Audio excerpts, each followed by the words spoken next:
So we're going to do some Mexican rice first. This is a recipe from my grandmother, and the recipe is 1 cup of rice, oil to cover, brown the rice, then you add 2 cups of chicken broth, then you add 1/4 cup of tomato sauce, then you add a couple garlic cloves and some salt to season. I'm making this for a group of people, so I've doubled the recipe. So I gave you the recipe first. Okay, so that's 2 cups of rice. So I'm just adding some oil to this. I'm using canola oil. And I got the heat on. And we're just going to stir it up a little bit and let it brown. I got the flame up medium-high. Okay, it's been a few minutes and we look like we're browning up over here. Let's give it a stir. One thing that I forgot to mention, I always forget to mention something, is that one of the important things about making rice is finding a pan that makes you happy. My grandmother had a pan that was, I want to say it was cast iron, but it probably wasn't. It was silver, or at least aluminum type color with a glass lid. It was kind of small, but her rice always seemed to come out wonderfully. I tried 5 or 6 different pans, and a few years ago, Kristen and I bought this Dutch oven, and I don't know what made me try the Dutch oven to make rice in, but I was happy with it. And you can see how big this thing is. It really is humongous for making I'm making 2 cups of rice here, and it looks like you can make 4 cups of rice easy in this thing. It's been a few more minutes, and the rice is looking pretty good. It's mostly getting pretty browned all over. There's also a sound that you hear. Okay, I think that's about as brown as I'm going to let this stuff get. Looks pretty brown, right? Okay, to that I'm going to add a 1/2 cup of tomato sauce. And yes, I know the recipe called for a 1/4 cup, but like I said, I doubled this recipe. So we're going to add 1/2 cup of tomato sauce. About 4 cloves of garlic, and I dumped in my garlic press. And now this is really going to flare up because I'm going to add the chicken broth.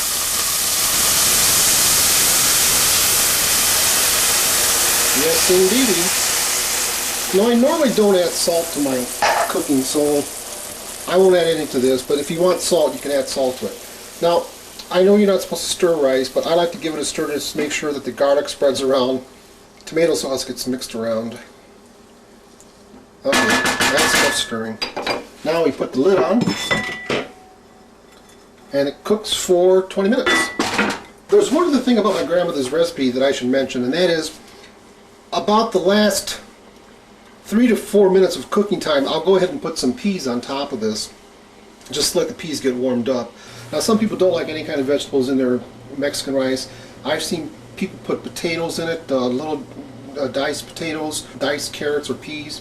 I've seen combinations where all 3 of them are in the same recipe, but just try what you like. Once the rice comes back to a boil, you want to turn it down to a simmer. And we're just, I don't know if you can see through the, usually what happens with this glass lid is the lid will fog up, and then after a minute or 2 it'll clear up and you'll be able to see in there really easily. But the water is boiling, so I'm going to turn it down.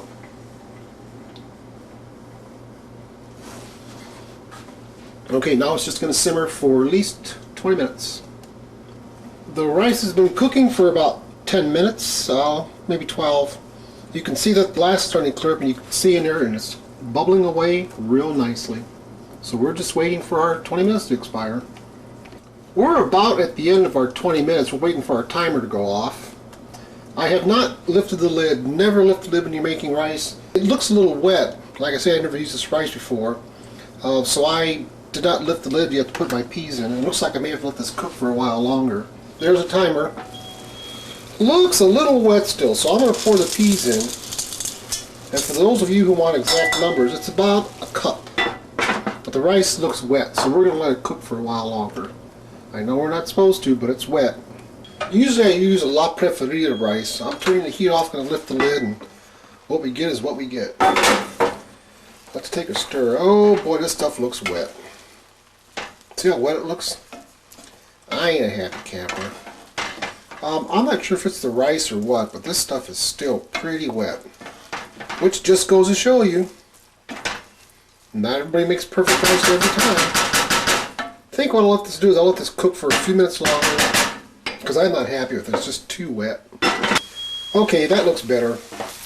I shouldn't cook this anymore. It's kind of burning. You really shouldn't stir your rice, but it looks okay. I guess I should give it a taste test so you know at home what this tastes like. Make sure we get some peas in there. That look good?